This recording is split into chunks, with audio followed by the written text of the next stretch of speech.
यदि घन के प्रत्येक सिरा 50% बढ़ा दिया जाए तो उसकी सतह के क्षेत्रफल कितना हो जाएगा?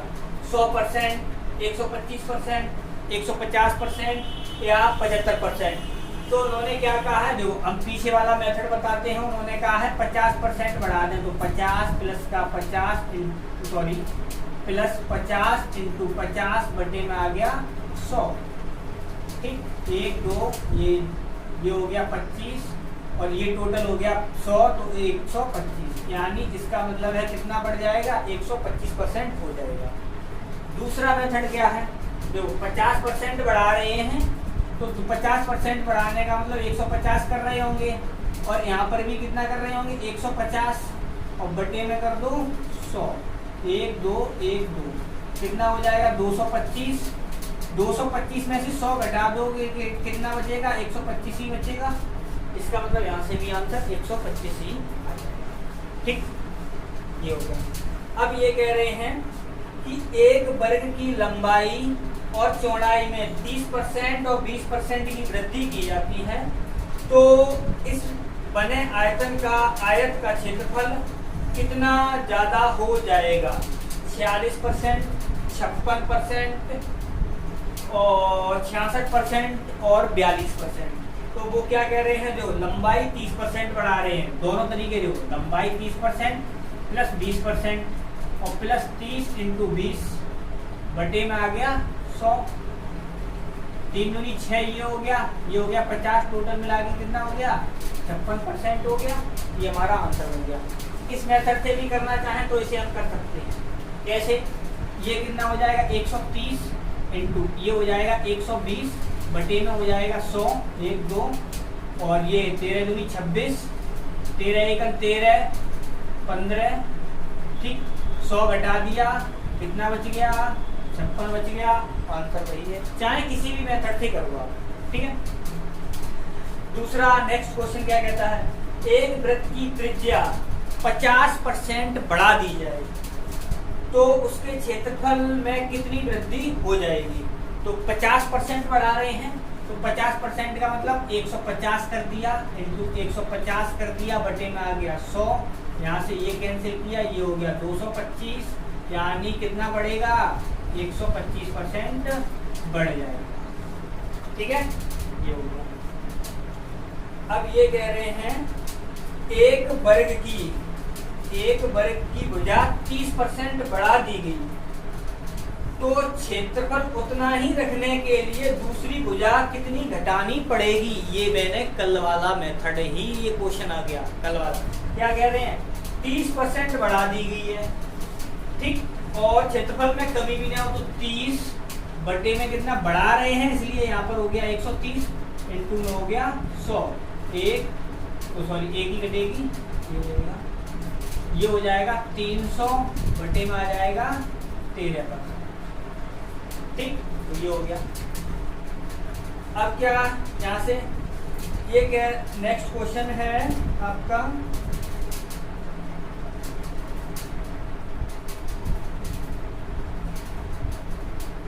ये कह रहे हैं एक वर्ग की भुजा 10% बढ़ जाए तो इसके क्षेत्रफल पर क्या प्रभाव पड़ेगा? तो देखो क्या कह रहे हैं, 10% बढ़ा रहे हैं, 10 का मतलब हो गया 110 इंटू हो गया 110 बटे में आ गया 100 हो गया।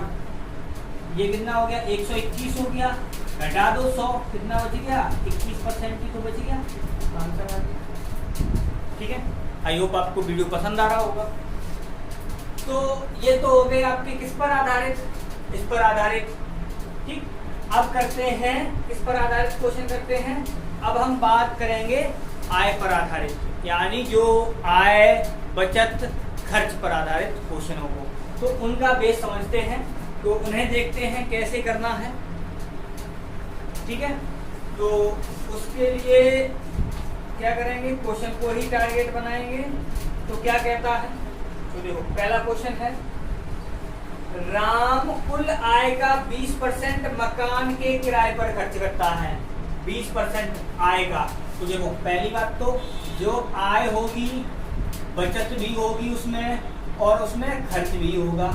ठीक, तो आय का 20% वो क्या कर रहा है, आय का 20% मकान पर खर्च कर रहा है। तो आय हमने मान ली 100% के लिए, ठीक।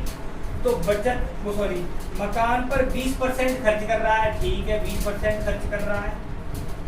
शेष का 70% घरेलू पर खर्च कर रहा है। तो देखो यहाँ पर पहले अगर हमारी आय 100% है, बचत वो मकान पर खर्च कर रहा है 20%, तो बचा कितना 80%। और वो ये कह रहे हैं जो बचा है इस पर भी इसका भी 70% जो खर्च हो रहा है वो घरेलू चीजों पर हो रहा है। तो यहाँ पर इसका 70% ये भी हो गया, ठीक। उसकी बचत है 1800, यानी बचत दे रखी है 1800 रुपए। कितनी दे रखी है 1800 रुपए।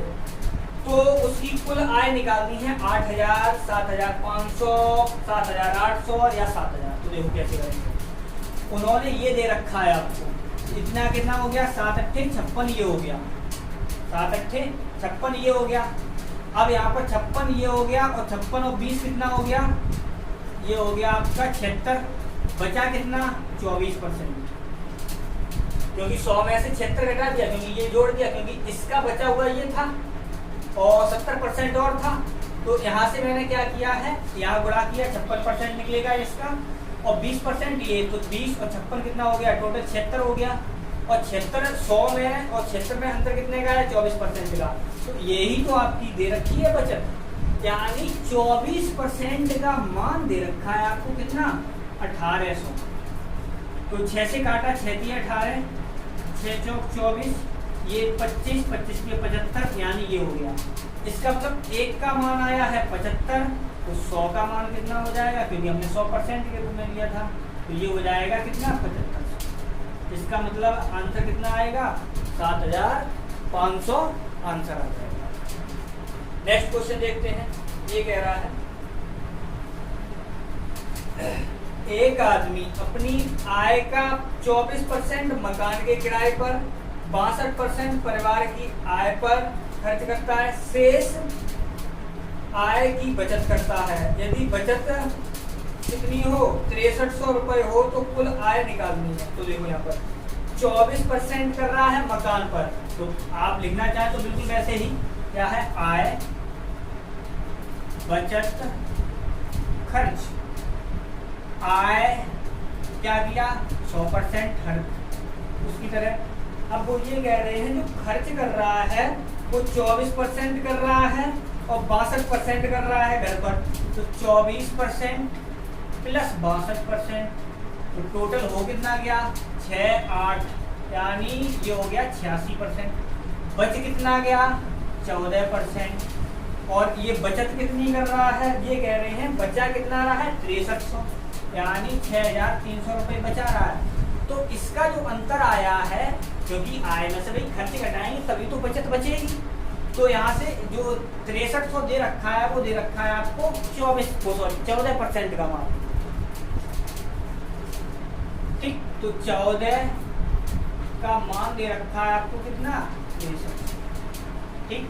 तो कितने से कट जाएगा 7 से 7 नेम को 7 दूनी 14, 7 नेम 63, ये हो गया 50 बार, 9 पंजे 45, यानी ये हो गया। अब यहाँ पर उन्होंने पूछा क्या था, आपसे पूछा था कुल आय बतानी है। तो कुल आय, हाँ ठीक है, जब एक का मान है कितना 4500, तो 100 का मान कितना हो जाएगा, इसके आगे 2 जीरो चिपका दो, चिपक गई, कितनी आ गई 45000 आ गया। तो इसका आंसर हो गया 45000। ऑप्शन था 35000, 40000, 45000, 63000। तो ये हो गया हमारा 63000। अब क्या है यहाँ से, ये कह रहे हैं राम का व्यय और बचत।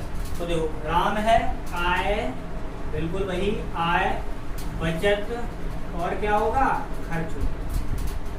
हमने आय मान ली 100%, वही बिल्कुल हो गया। वो सॉरी, इसमें अनुपात में दे रखा है इसलिए 100% नहीं मानेंगे। क्या कह रहे हैं वो, ये कह रहे हैं व्यय और बचत का अनुपात है वो है आपका 3:2, व्यय और बचत का। तो देखो यहाँ पर 3 अनुपात कितना है 2, तो यहाँ पर हमने क्या किया, 0 यहाँ लगाए, 2 0 यहाँ लगाए, टोटल हो गया 300 और 500। तो क्योंकि आय होती है वो खर्च किया हुआ और बचत किया हुआ ही तो ऐड होता है, जुड़ता है। तो इसका मतलब ये हो गया आय होगी 500 और व्यय हो जाएगा आपका यहाँ से, यानी खर्च हो रहा है 300 और बचत हो रही होगी यहाँ से 200, ये मान लिया। और वैसे भी यहाँ पर देखो अनुपात था तो हम ये 0 हटा सकते थे, 0 इसलिए लगा दी जो कैलकुलेशन में ज़्यादा प्रॉब्लम नहीं आती है। अब ये कह रहे हैं यदि आय में 10% की वृद्धि कर दी जाए, इसीलिए 0 लगाई है। वृद्धि कितनी कर रहे हैं, 10% की, किसमें, आय में। तो जब इसका 10% निकालोगे तो कितना आएगा, 50। तो ये कितना हो जाएगा, 550, ये हो गया। अब क्या कह रहे हैं, ये उसका व्यय भी 12% बढ़ जाता है, व्यय मीन्स खर्च। तो 12% इसका बढ़ रहा है, तो इसका 12% निकाला तो 300 का 12% कितना आ जाएगा, 36 हो जाएगा, 12 के 36, तो यहाँ पर हो जाएगा 360। ठीक, ये हो गया। अब ये कह रहे हैं तो उसकी बचत में कितने परसेंट की वृद्धि हुई, 7%, 10%, 9% या 13%। तो देखो अब यहाँ पर पहले इसका अंतर देखो कितना हो रहा है। हाँ, ये इसका अंतर देखा तो 10 में से 6 गया 4 और यहाँ पर 4 में से 3 गया 1 और ये बच गया 200। अब यहाँ पर देखो बचत तो ये है, तो यहाँ पर ये सेकंड वाली है, ये फर्स्ट वाली है। तो 214 और 200 में अंतर कितने का आया है, 14 का। किस पर आया है, 200 पर। इनटू कितना हो जाएगा, 100, क्योंकि परसेंटेज में निकालना है तो कितना आ जाएगा, 7%। इसका मतलब ये है उसकी बचत में कितना परिवर्तन हो जाएगा, 7% का उसमें परिवर्तन हो जाएगा। अब नेक्स्ट क्वेश्चन देखते हैं। तो नेक्स्ट क्वेश्चन क्या कहता है, ये कह रहा है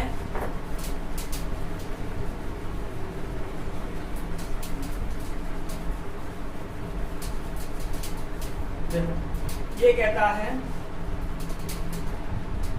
कि ए अपनी मासिक वेतन का 20% बचाता है, यानी अगर उसकी आय है वो 100 होगी तो वो ये कह रहे हैं कि 20% बचा रहा है, यानी जो बचत है वो कितनी है, 20%। तो इसका मतलब खर्च कितना कर रहा होगा, खर्च कर रहा होगा 80%। ठीक है, यदि मासिक व्यय 6000 हो तो उसकी मासिक बचत कितनी है, मासिक व्यय यानी मासिक व्यय कितना है, 6000, यानी 80% का मान दे रखा है आपको 6000।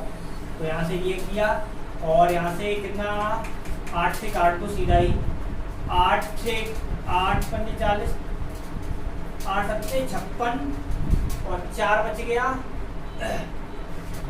4 और 8 पंजे 40, ये हो गया। अगर हम इसकी आय की बात करें, क्योंकि परसेंटेज में ही मानते हैं, तो यहाँ से आय की अगर बात की जाए तो ये हो गई 7500, यानी 7500 तो होगी इसकी आय। और बचत की बात की जाए तो इसका क्या निकालते हैं, 20%। तो 20% निकाल दो तो ये हो गया 20 बटे में आ जाएगा 100, तो कितना हो जाएगा 150, यानी 75 दूनी 150 और 1 किलो। इसका मतलब ये है बचत कितनी होगी, 1500 रुपए की, यानी 1500 की हो जाएगी। ऑप्शन था 1500, 1800, 1200 और 4800। तो ये हो गया। अब क्या ऐसा ही क्वेश्चन एक और करते हैं, क्या है, रतन का व्यय और बचत 5:1 है। यदि उसका वेतन 25% बढ़ा दिया जाए, बचत 15% बढ़ जाती है, तो व्यय में कितनी वृद्धि हो जाएगी। तो देखो आय, इसमें 3 ही पॉइंट चलेंगे, आय, बचत और व्यय या खर्च, बात वही है। तो ये कह रहे हैं कि क्या है, व्यय और बचत का अनुपात 5:1 है। व्यय है 5 और ये है 1, यहाँ 0 लगा लिया, यहाँ 0 लगा लिया, तो ये कितना हो गया, 600 हो गया। ठीक है, 25% बढ़ जाता है, इसे 25% बढ़ाया तो ये हो गया 750, यानी चाहो तो ऐसे लिख सकते हो 25% 125 बटे 100। ठीक, तो ये आ जाएगा 750 आ गया। अब क्या कह रहे हैं, ये इसके बाद बचत 15%, बचत है 15%, तो इसका 15% निकालेंगे, 15 बटे 100 करेंगे तो ये हो जाएगा 115। ठीक, 15%। अब यहाँ पर इसका क्या, हाँ व्यय में निकालना है। तो देखो यहाँ पर इसमें और इसमें अंतर कितने का आया, 10 में से 5 गया 5, 14, 4 में से 1 गया 3 और ये हो गया 6, 635। अब इसमें और इसमें अंतर क्या आया, तो यहाँ पर आ गया 135 का, किस पर आया है 500 पर, इंटू कर दिया 100, 5 से काटा तो 5 दूनी 10 और 3 5 7 35, इसका मतलब क्या है 27% उसका व्यय बढ़ गया होगा। ये थे आपके क्वेश्चन। आई होप आपको क्वेश्चन ये अच्छे लगे होंगे, मेथड समझने में आया होगा। अगर मेथड समझने में आया है तो वीडियो को लाइक करें, चैनल पर नए आए हों तो चैनल को सब्सक्राइब करें और अपने दोस्तों के साथ शेयर करें। बाय।